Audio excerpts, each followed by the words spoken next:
नमस्कार, स्वागत आहे तुमचं माझ्या नीताज किचन यूट्यूब चॅनलमध्ये। आज मी तुम्हाला खीर बनवून दाखवणार आहे, तांदळाची खीर। तर त्यासाठी मी 1 वाटी तांदूळ स्वच्छ धुवून भिजत घातले होते अर्धा तास आणि थोडेसे बदाम घेतलेत, थोडेसे मनुके घेतलेत आणि हे भिजत घातलेले तांदूळ मी वाटून घेतले। आपल्याला ते वाटून घ्यायचे आहेत आणि मी इथे गॅसवर टोप ठेवलाय आणि टोपात थोडंसं तूप टाकून घेतलंय। आता या तुपात आपल्याला हे मनुके आणि बदाम फ्राय करून घ्यायचे आहेत। हे चांगलं तळून घ्यायचे। मी चांगलं तळून घेत आहे। ही खीर खायला खूप छान लागते।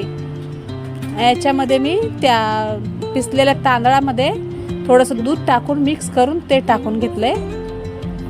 हे सर्व आपल्याला टाकून घ्यायचं आहे त्यामध्ये आणि याला टाकत असताना ना हलवत राहायचं, कारण हे तांदूळ वाटलेले आहेत ना, त्याच्या गाठी होऊ शकतात खाली, म्हणून आपल्याला ते हलवत राहायचं आहे। आता मी परत 1 ग्लास दूध टाकणार आहे याच्यामध्ये।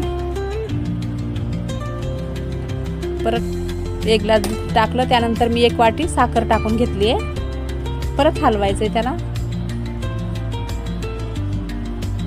चांगलं मिक्स करायचं आहे आपल्याला।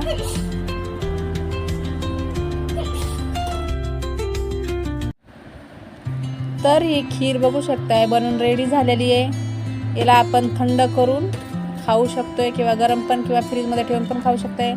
तुम्हाला माझा व्हिडिओ आवडला असल्यास माझ्या व्हिडिओला लाईक करा, शेअर करा, कमेंट करा, माझ्या चॅनलला सबस्क्राईब करा। थँक्यू। जय महाराष्ट्र।